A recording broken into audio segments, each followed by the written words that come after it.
Vous êtes-vous déjà senti comme un étranger dans votre propre vie? Chaque mot, chaque regard vous rappelle que vous n'êtes qu'un remplaçant? Je croyais en l'amitié, en la gentillesse, surtout envers l'homme que j'appelle mon mari. Jusqu'au jour où j'ai accepté d'être le modèle du projet de son meilleur ami, et où je suis entré dans une pièce pleine de sourires faux et de remarques acerbes. Un piège dont personne ne m'avait prévenu, où je suis devenu la cible de blagues cruelles, et où sa famille a ouvertement dit ce que je craignais le plus. C'est elle qui aurait dû être à ses côtés. Que feriez-vous? Rester silencieux et endurer, ou enfin vous lever et revendiquer votre vraie valeur?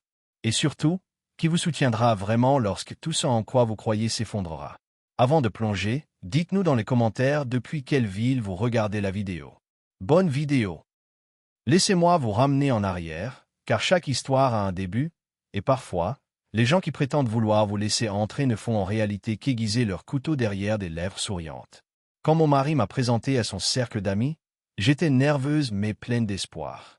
Vous connaissez ce sentiment lorsqu'on entre dans une nouvelle vie, avec un désir désespéré d'être accepté? J'ai fait de mon mieux. Anniversaire, barbecue, même notre dîner de fiançailles.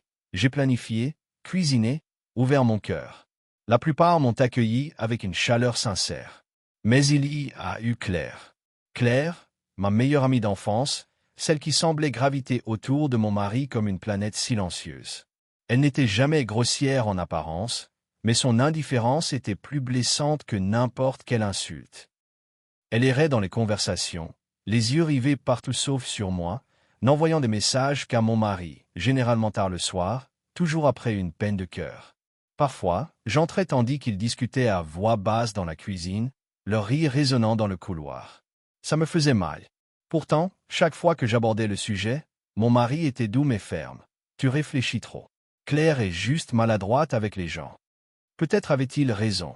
Peut-être étais-je simplement paranoïaque. Après tout, j'avais des cicatrices du passé, d'un ex qui avait préféré quelqu'un d'autre à moi. Mais pour être honnête, ces paroles n'ont fait que me nouer l'estomac. Voyez-vous, il n'y avait pas que Claire.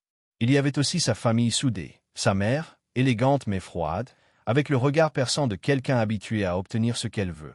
Sa sœur, toujours présente, toujours à l'affût, échangeant avec Claire des regards discrets qui en disaient plus que les mots. Mais chaque fois qu'ils organisaient un dîner ou un brunch de fête, on ne savait pas comment. Seul le nom de mon mari figurait sur la liste des invités. J'étais invisible, une ombre épluchant des pentes de terre en arrière-plan. J'en parlais à ma meilleure amie, Lily. Elle plaisantait en disant que Claire était juste, de la vieille école, probablement encore accrochée à un béguin du collège. Ça me faisait rire, jusqu'à ce que je réalise à quel point c'était peut-être vrai.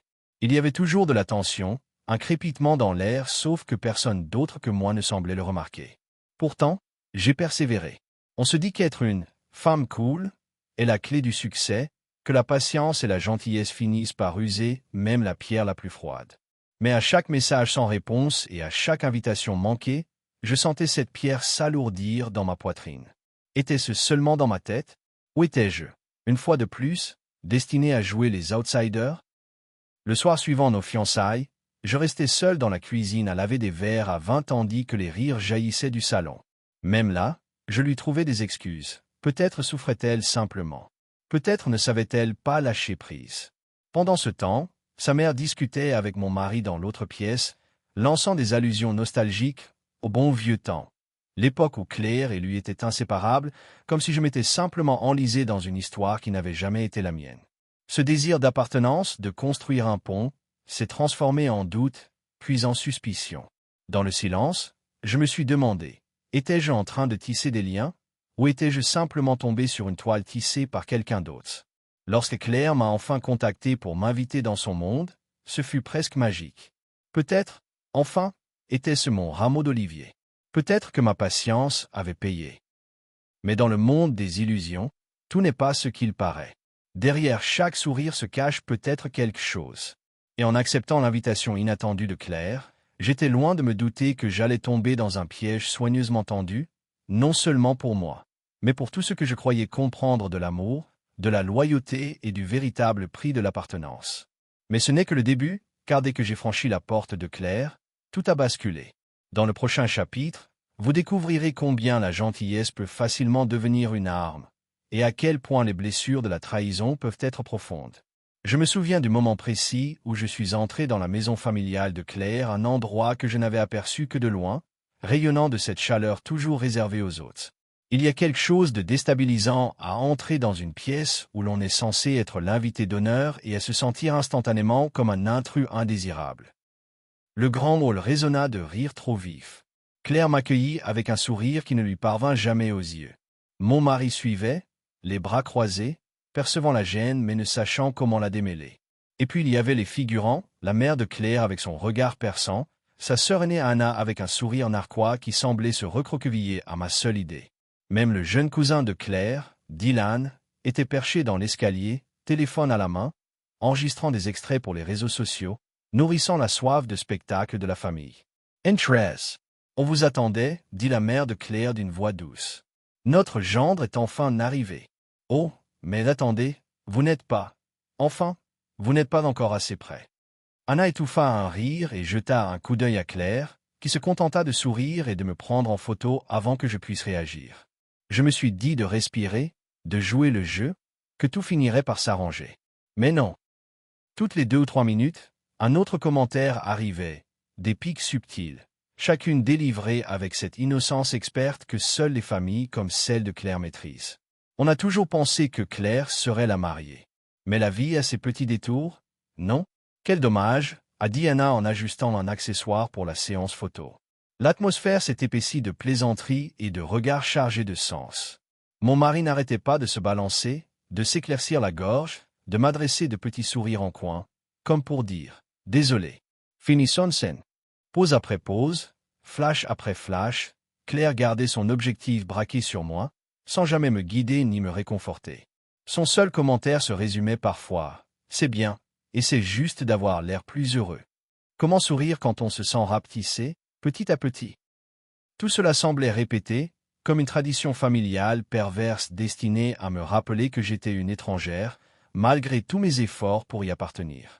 Même les murs étaient complices, couverts de photos de Claire et de mon mari en colonie de vacances, au bal de fin d'année, aux fêtes de fin d'année, suffisamment pour que l'histoire elle-même ressemble à une arme. À un moment, la cousine de Claire a même murmuré « Elle est vraiment courageuse, n'est-ce pas, de s'immiscer ainsi dans ton histoire ?» J'ai retenu mes larmes, refusant de leur donner cette satisfaction. Mais le pire, ce n'était pas les commentaires, c'était le silence. La façon dont Claire laissait les choses se dérouler, sans jamais intervenir, sans jamais se défendre, son silence plus fort que tout ce que sa famille pouvait dire.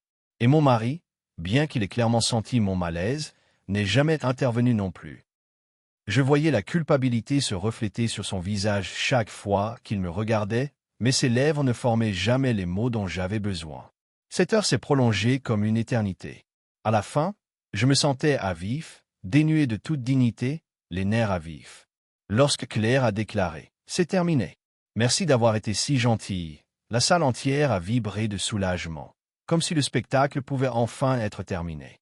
Dans la voiture, sur le chemin du retour, l'air était lourd et muet. Mon mari a finalement murmuré « Je suis désolé ». C'était bizarre, non? Mais c'était plus que bizarre. C'était une sorte de trahison silencieuse, née non pas de la malveillance, mais du choix de ne pas agir, de ne pas protéger. J'ai alors compris que parfois, les blessures les plus profondes ne viennent pas des ennemis, mais de ceux qui se prétendent amis, et de ceux qui sont censés vous aimer le plus, simplement présents. Alors que les larmes me montaient aux yeux, je me demandais combien de fois j'allais me laisser sacrifier pour la paix. Je savais que quelque chose avait changé en moi à jamais.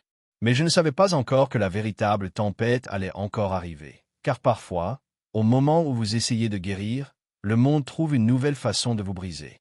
Ce soir-là, lorsque nous sommes arrivés dans notre allée, le ronronnement du moteur était un mince bouclier contre le silence absolu qui s'installait de toutes parts. Mon mari regardait droit devant lui, les jointures blanches sur le volant. J'avais envie de crier, d'exiger des réponses, mais je ne parvins qu'à dire doucement « Tout va bien ». Parce qu'à ce moment-là, il me semblait inutile d'en dire plus. Nous portions le poids de cette nuit en nous, chacun perdu dans nos pensées, sans oser les partager. C'est étrange comme la douleur peut se déplacer si discrètement, s'insinuer sous la peau d'une manière qu'on ne peut pas vraiment nommer. Seul dans la salle de bain, me démaquillant le visage, je repassais chaque mot, chaque regard, comme la famille de Claire m'avait effacé d'un sourire. Tandis que le mascara coulait sous mes yeux, je me demandais, était-ce le prix à payer pour essayer d'appartenir à un groupe? Étais-je condamné à jamais à jouer le rôle de l'outsider, même dans mon propre mariage? Des souvenirs d'enfance me sont revenus en mémoire. Mes parents se lançaient des remarques désobligeantes à table. J'avais appris à faire comme si de rien n'était, à faire comme si tout allait bien, même quand j'avais mal au cœur. Il était plus facile de ne pas affronter les choses, plus facile de faire comme si de rien n'était. J'ai réalisé, avec stupeur, que ces vieilles blessures m'avaient appris à minimiser la douleur, à ravaler l'indignation en silence. Mais je n'étais plus une enfant. Je ne pouvais plus continuer à faire comme si de rien n'était, que ceux qui prétendaient m'accepter brandissaient leurs mots comme des couteaux. Les jours suivants, la tension monta entre mon mari et moi.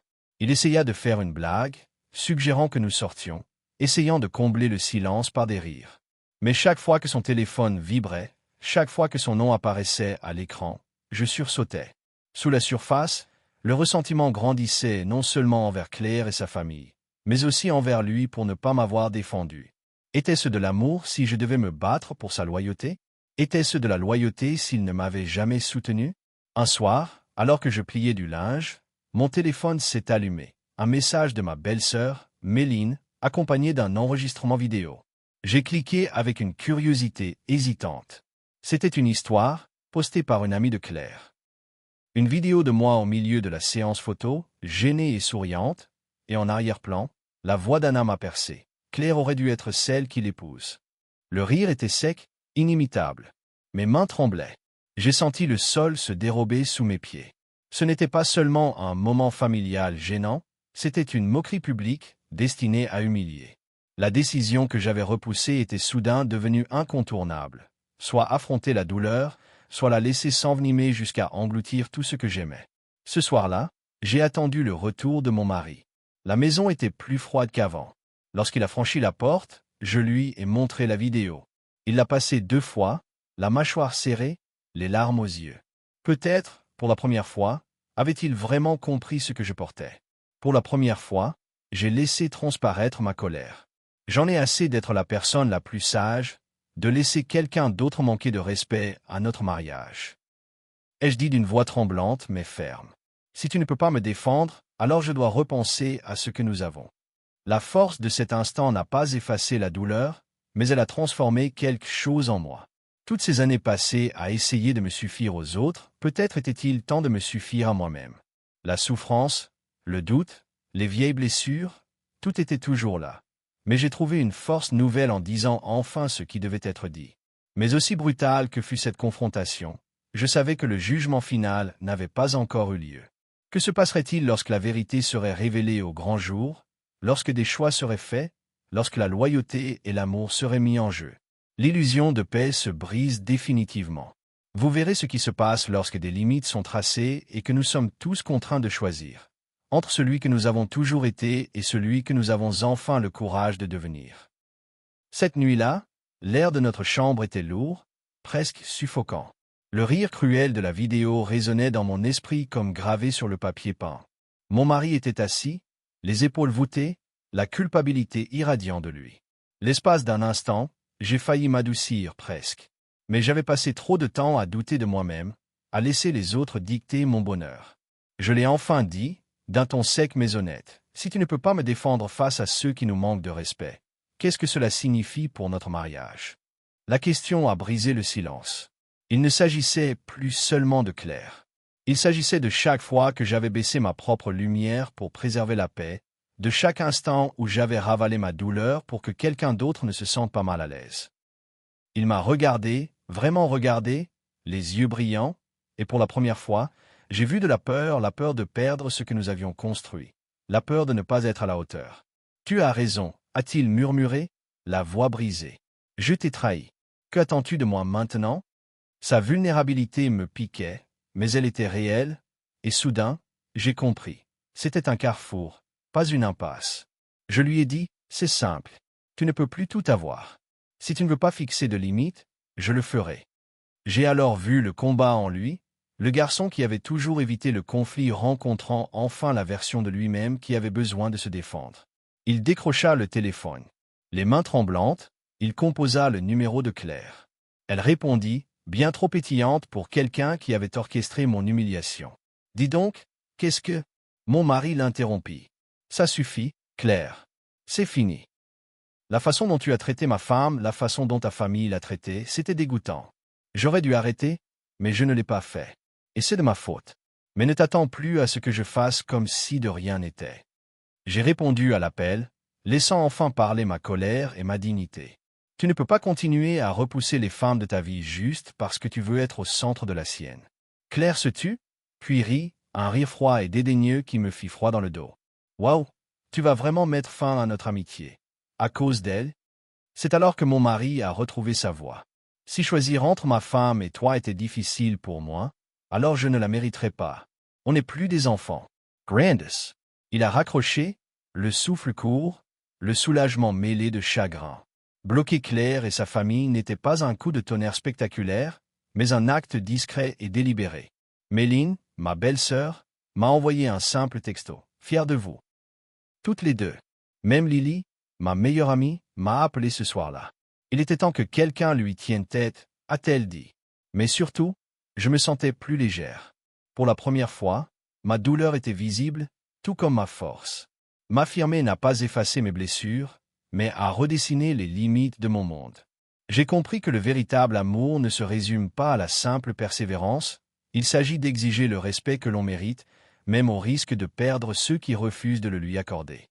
Bien sûr, la guérison ne se fait pas du jour au lendemain. La confiance prend du temps à se reconstruire, et parfois, les conséquences révèlent des fractures que vous n'aviez pas remarquées auparavant. Mais, comme vous le verrez dans le dernier chapitre, le pouvoir de retrouver sa voie se répercute au-delà de vos frontières, transformant non seulement vos relations, mais aussi votre propre identité. Dans les jours qui ont suivi ma rupture avec Claire et sa famille, je m'attendais au chaos, à davantage de drames, au moins à un retour de bâton. Mais ce que j'ai eu, c'était simple, le silence. Le genre de silence qui semble vide au début, jusqu'à ce qu'on réalise que c'est le son de la paix qui s'installe enfin. Pour la première fois depuis des mois, pas de notifications menaçantes, pas d'anxiété à chaque sonnerie, pas de manœuvre pour contourner le spectre d'une amitié qui avait toujours ressemblé à une plaie ouverte. Mon mari et moi avons d'abord suivi nos routines avec un peu de prudence, comme pour apprendre une nouvelle chorégraphie. Il est devenu plus présent, plus attentif, non par culpabilité, mais par compréhension. Nous avons commencé à nous réserver des moments rien que pour nous. Des dimanches matins tranquilles passés à boire un café en pyjama dépareillé, des promenades tranquilles dans le quartier où les mots n'étaient pas nécessaires, juste une main serrée doucement dans la mienne. Méline est venue plus souvent, apportant son fou rire et sa chaleur, me rappelant gentiment que la famille n'est pas toujours une question de sang, mais de savoir qui est là pour vous quand ça compte. Pendant longtemps, j'ai cru que la force résidait dans le maintien de la paix, sourire malgré la douleur, laisser les remarques désobligeantes s'évaporer, me disant que personne plus grande signifiait personne calme. Mais maintenant, je vois la vérité. La guérison commence quand on cesse d'avoir besoin d'être apprécié par tous ceux qui nous sous-estiment. Se fixer des limites n'est pas égoïste, c'est une question d'instinct de survie. Et parfois, le plus courageux est de dire « ça suffit » et de s'en aller. Étrangement, ce qui a suivi n'a pas été qu'une guérison, c'était une transformation. Je me suis senti plus léger, plus audacieux. Le monde ne s'est pas rétréci. Au contraire, il s'est ouvert. J'ai renoué avec de vieux amis que j'avais perdus de vue, je me suis investi dans de nouveaux projets professionnels. Quant à mon mariage, la confiance ne s'est pas reconstruite en une nuit, mais elle est revenue, doucement, progressivement. Mon mari a assumé son silence, au fil du temps, m'a montré qu'un véritable partenariat signifie rester ensemble malgré les tempêtes, même celles que nous n'avions pas anticipées. Dans ses meilleurs jours, il me remerciait d'avoir mis cette douleur au jour, de nous avoir forcés tous les deux à affronter ce que l'amour et l'unité véritable requièrent. Et quelque part au cours de ce voyage, j'ai réalisé que je n'avais pas besoin d'approbation extérieure pour connaître ma valeur. J'ai appris que les personnes dignes d'intérêt ne vous demanderont pas de vous rétrécir, de vous rabaisser juste pour leur confort. Elles se lèveront, côte à côte, et ensemble, vous construirez quelque chose d'indéfectible. Aujourd'hui, quand je repense à ce jour, je ne ressens plus de colère. J'éprouve de la gratitude. De la gratitude pour la douleur qui m'a poussé à fixer des limites, pour la clarté qui vient quand les illusions finissent par se briser. Et pour clore ce chapitre, je vous propose ceci. Si vous avez du mal à trouver votre voie, si vous ravalez vos émotions pour le confort des autres, que ceci soit votre signe. Vous pouvez vous choisir. Vous pouvez exiger le respect. Et peut-être, juste peut-être, en prenant cette position, vous découvrirez votre véritable pouvoir. Mais parfois, même si nous pensons de vieilles blessures dans nos relations les plus proches, d'autres cicatrices plus profondes restent non traitées. Des blessures familiales, des blessures du passé, des combats que nous n'avons jamais choisi de mener. Dans mon prochain article, je partagerai comment ces fantômes peuvent persister, façonnant ce que nous devenons et ce que signifie réellement se libérer. On nous dit que la famille est éternelle, que le sang est plus fort que l'eau, que ces liens vous soutiendront dans toutes les tempêtes. Mais que se passe-t-il si les membres de votre famille subissent eux aussi des tempêtes et que vous vous retrouvez plantés sous l'averse, tremblant, cherchant désespérément un abri?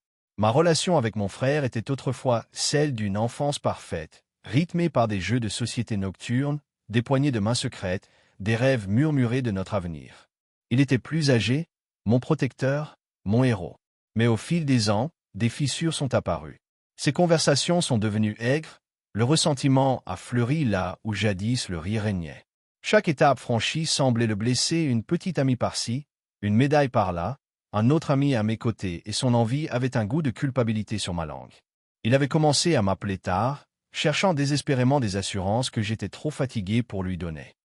Sa solitude me pesait, même à travers les kilomètres. Mais j'ai essayé.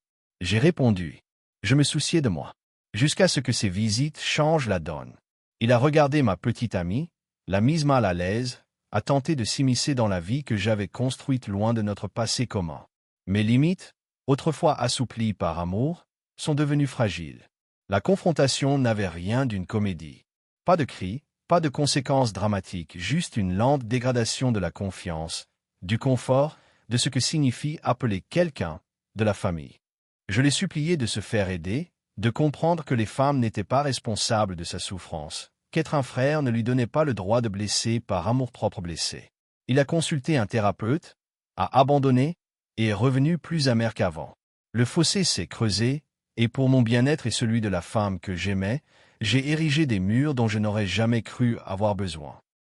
Certaines nuits, je pleure le frère que j'adorais autrefois, les années que nous ne retrouverons jamais, la simplicité de l'enfance avant que l'envie et la frustration n'éclipsent le lien qui nous unissait. Pourtant, je sais aussi qu'on ne guérit pas quelqu'un en se saignant à blanc. Parfois, la gentillesse est synonyme de distance. Parfois, la loyauté implique de lâcher prise. C'est la blessure dont si peu d'entre nous parlent, la douleur de choisir sa paix plutôt que ceux qu'on considérait autrefois comme les siens. Comment concilier compassion et respect de soi? À quel moment acceptons de ne pas pouvoir sauver quelqu'un qui refuse de nager? Après coup, j'ai découvert quelque chose de puissant. On n'est pas égoïste en refusant de supporter la tempête d'autrui. Être entier signifie parfois s'éloigner des personnes même qu'on nous a appris à toujours chérir. Ce soir, si vous avez des difficultés avec votre propre famille, si vous avez l'impression que l'aimer vous brise peu à peu, sachez ceci. Vos limites ne sont pas des trahisons. Votre guérison n'est pas une punition. Et même le cœur lourd, vous avez le droit de choisir qui vous êtes. Merci de m'avoir permis de partager ces cicatrices, des blessures silencieuses, enfin nommées. Et pour conclure, je vous invite à réfléchir à votre propre histoire, ou avez-vous besoin de vous libérer? Et qui pourriez-vous devenir lorsque vous y parviendrez enfin? Si ces mots vous parlent, partagez vos réflexions ci-dessous. Rappelons-nous que personne ne guérit seul. Alors que j'arrive au bout de cette histoire, je ressens encore la douleur de vieilles blessures, mais je suis aussi envahi par quelque chose de nouveau, un espoir silencieux. Partager ces moments avec vous a été à la fois terrifiant et incroyablement libérateur. Pendant si longtemps, j'ai eu peur d'être honnête sur ma douleur, de craindre que parler ne me fasse paraître ingrate, faible ou excessive. Mais chaque mot que j'ai prononcé ici est vrai. C'est la vérité. Apprendre à se défendre, à protéger son cœur et à accepter que l'épanouissement passe parfois par le lâcher-prise. Il y a encore des jours où le doute m'envahit, où je me demande si j'aurais pu faire les choses différemment, ou si j'en attendais trop.